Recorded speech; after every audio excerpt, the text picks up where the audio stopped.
गाड़ी है। गऊ को माता कहा जाता है, मेरे समझ में नहीं आता है कि वो फिर कचरों की गाड़ी में क्यों जाता है। दुर्भाग्य की बात है कि इसके नाम पर फंड खाया जाता है, चारे के नाम पर खाया जाता है, और वो अस्पताल चाहिए बहुउद्देश्य जो मृत्यु उद्देश्य देख ही रहे हैं आप, इसमें क्यों नहीं लगाया जाता है। तो आज मैं ये बूंदी में आया हूँ, गौ सेवकों के द्वारा मैं इनकी सेवाओं को नमन करता हूँ कि आपके द्वारा बहुत अच्छी सेवा चल रही है। लेकिन आज एक व्यक्ति अगर घर में बीमार हो जाए इंसान, तो उसके परिवार को इंसान को संभालना बड़ा मुश्किल हो जाता है। लेकिन वो ऐसी विपरीत परिस्थिति में, कम संसाधनों में, धन के अभाव में, सिर्फ एक मन है कि गौ धन को बचाना है, कितने सुंदर उद्देश्य के साथ में वो तन मन धन से लगे हुए हैं, लेकिन इनकी मेहनत को भी निष्फल कर रहे हैं। मैं कहता हूं कि आज आप शराब के नाम पर टैक्स ले रहे हैं, आप स्टाम्प ड्यूटी के नाम पर अरबों रुपए का टैक्स ले रहे हैं। अगर एक गाय को कोई डंडा दूसरे समाज का व्यक्ति मार दे तो बवाल हो जाता है, और चारे और बीमारी के अभाव में मर जाए तो सवाल भी कोई पूछा नहीं जाता है। तो ये चिंता का विषय है। मैं राज्य सरकार से अपील करता हूँ, गौ सेवक होने के नाते, मैं एक राजनीतिक पार्टी को बाद में, लेकिन मैं एक गौ सेवक हूँ जो 20 साल से सेवा कर रहा हूँ और गौ सेवकों की भावनाओं को समझता हूँ। जब तक इस धरती पर, इस भारत के अंदर गौ का अपमान होगा ना, तब तक आपकी सारी बातें करना सरकार की ये झूठी मानी जाएगी, क्योंकि आप इसके बजट के नाम पर बहुत मोटा फंड उठा रहे हैं। लेकिन मुझे लगता है जितने भी जनप्रतिनिधि जिस भी ज़िले में जाते हैं तो उस पर पोस्टर, टेंट, पंडाल, तमाम तरह का खर्चा गायों के फंड में डालकर उसको इंसान ही खा रहा है। आश्रय के अभाव में दर दर भटक रही है, जैसा कि अभी चौराहों पे, सड़कों पे अपना दुर्घटना का, मौत का ग्रास बन रही है। तो उसके बारे में आपका क्या कहना है? देखिए, गौ अभ्यारण्य बनने चाहिए हैं राजस्थान के अंदर। शेरों के लिए अभ्यारण्य बनाए जा रहे हैं, तो शेर तो संख्या में एक होता है, हजारों बीघा जमीन आप उसमें इंसानों को हटाकर आवाब कर रहे हैं, वो तो मांस खाने का काम करेगा। वो राष्ट्रीय पशु हो सकता है हमारा, लेकिन जब इस देश के व्यक्ति गौ को राष्ट्र की माता बनाने की बात करते हैं, राष्ट्र की माता बनाने से कोई माता आप समझ सकते हैं, लेकिन माँ एक सम्मान का रूप है।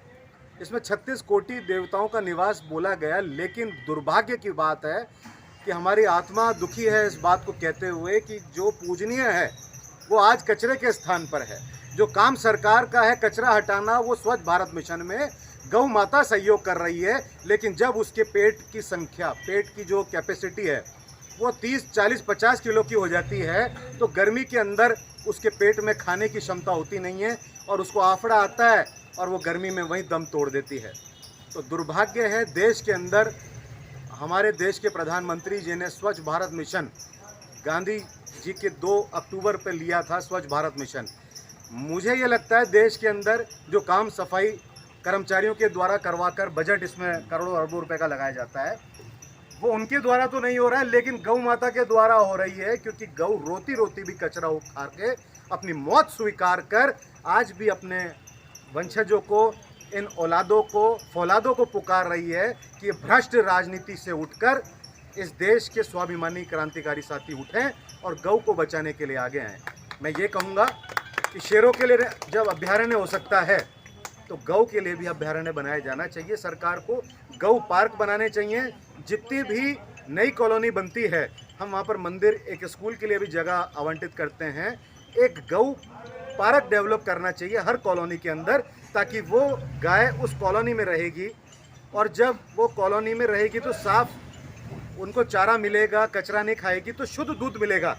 इससे गायों का भी संरक्षण और संवर्धन होगा और हमें शुद्ध दूध मिलेगा। और मंदिर में तो देवी देवताओं को तो आप समझते हैं कि यहाँ पर ठंड भी नहीं लगती है, लेकिन गाय को ठंड लगती है, इसको चारा डालना पड़ता है, और बीमार होने पर कंपाउंडर 300 रुपये लेता है ना।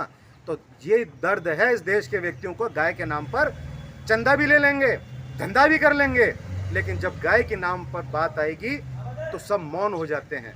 मैं धन्यवाद देता हूँ इस तरह की जो स्वयंसेवी संस्थाएं हैं, जो पूरे भारत के अंदर गौ को लेकर, इंसानों को लेकर अस्पतालों में सेवा कर रहे हैं और इन बेजुबानों की सेवा गौशालाओं में कर रहे हैं। मैं धन्यवाद देता हूं आप सभी गौ सेवकों को कि आपके द्वारा बहुत ही अच्छा काम यहां पर किया जा रहा है। उसके लिए मैं आपको धन्यवाद देता हूं और गोपाल माहेश्वरी साहब को। देखिए ये एक सम्मान है क्योंकि ये भवानी शंकर जी छुपे हुए वो साथी हैं, हीरे हैं। भवानी शंकर जी इधर आओ, इधर आओ। मैं सभी गौ सेवकों का तहे दिल से ये हमारे डॉक्टर कौशल हार्दिक अभिनंदन करता हूँ। कहीं से भी सूचना आते हैं, इलाज करने जाते हैं।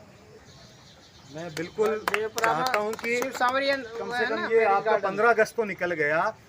कलेक्टर साहब से अनुरोध करूंगा कि इस बार 26 जनवरी पर गौशाला समिति से बात करके आप इस गौशाला प्रबंधन समिति के मुख्य और सभी सदस्यों को 26 जनवरी पर सम्मानित करें, क्योंकि ये काम जो सरकार का होता है, सरकार की इज्जत को बचाने का होता है, वो काम जब ये गौ सेवक कर रहे हैं तो मेरी निगाह में मैं कलेक्टर साहब से निवेदन करूंगा जहाँ पर ये चारा पैदा करें, चारा लगाएं, गऊ को खिलाएं, वहाँ पर अस्पताल की पूरी व्यवस्था हो, ऑपरेशन की व्यवस्था हो और पर्याप्त यहाँ पर डॉक्टर और कर्मचारी नियुक्त हों जो 24 घंटे यहाँ पर गऊ को सेवा दे, ऐसी मैं आशा करता हूँ। और अगर इस तरह की बातों पर ध्यान प्रशासन और राज्य सरकार नहीं देती है तो बूंदी गौ सेवकों के साथ मिलकर के एक बड़ा जन आंदोलन सरकार के खिलाफ चलाया जाएगा। जय हिंद।